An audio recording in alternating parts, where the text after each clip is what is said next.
Well, good afternoon, everybody. Nice to see you, or I suppose it's nice to see me. Today I wanted to start looking at and talking about speech number 4. You still have till the 3rd to hand in speech number 3 if you have not done so already. And if you already have done it in class, then you don't have to worry about that. I received a couple emails on that. But again, if you still have to do that, if you still have to record speech number 3, please do that. Again, upload it to Blackboard Learn on the discussion page. We'll say how to speak. So upload both your speech and your outline to that page, and that should get you a really great start. So today, like I said, I want to start looking at speech number 4. Speech number 4 is along the same lines, but a little bit different, and there is a research component to it, which I will discuss in future videos. I'll take you through that process of researching it and some changes that you have to make between this speech and speech number 3, let's say, which, again, both speeches are informative speeches, but they are a little bit different, again, in that research component. Again, you have the basic skills of that. We've talked about that in class, again, you know how to do that. And for the most part, from what I heard in your speeches, you did that really well. So anyway, so let's start talking about this. Let's start looking at this. So, and again, in future speeches, I will also have a PowerPoint for you to look at. So you don't just have to look at me. So anyway, speech number 4.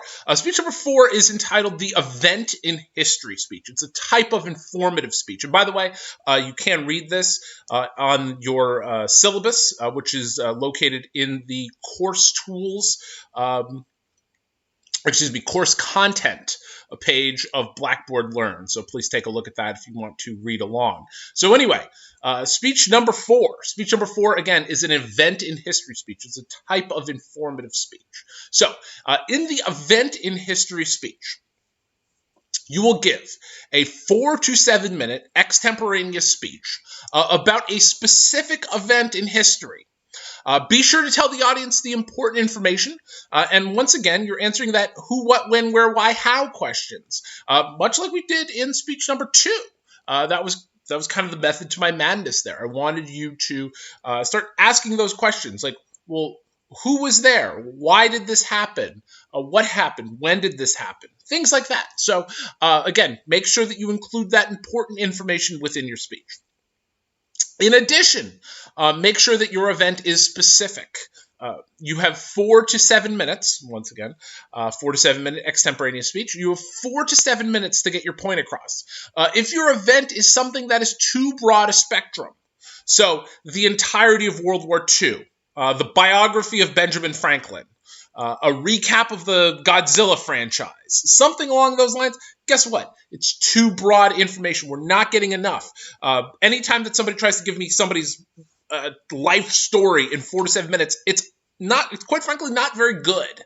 So make sure that, again, it is a specific moment in history. So the invention of something, the creation of something, so if you're talking about something in World War II, you're talking about a specific moment in time, a specific battle, a specific turn in the war, a specific whatever. So please take a look at that.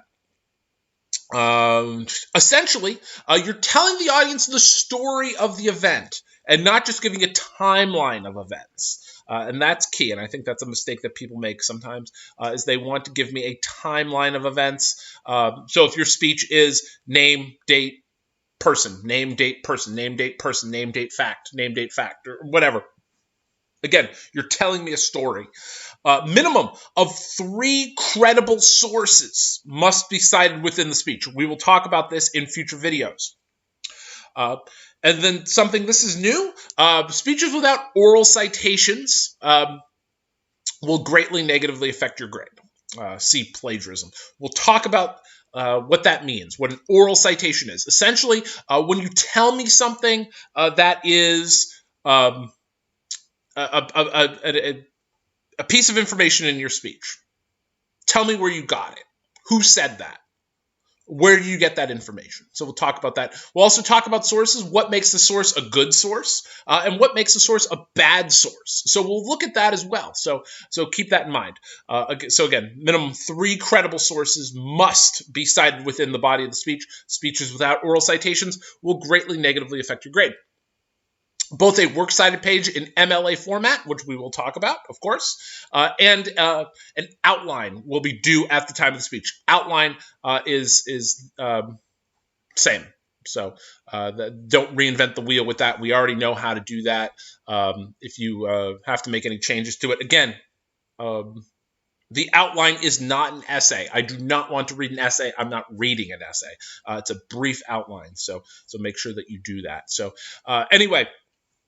Hopefully, you are all doing very well. Email me if you have any questions about this. Again, in maybe even today, I will have it up, some videos on the research process, finding a topic process, and also MLA formatting, oral citations we'll talk about as well. So make sure that you are looking into this. Start thinking of a topic now. Again, as I've stated really all semester, the sooner that you come up with a topic, the better off you are.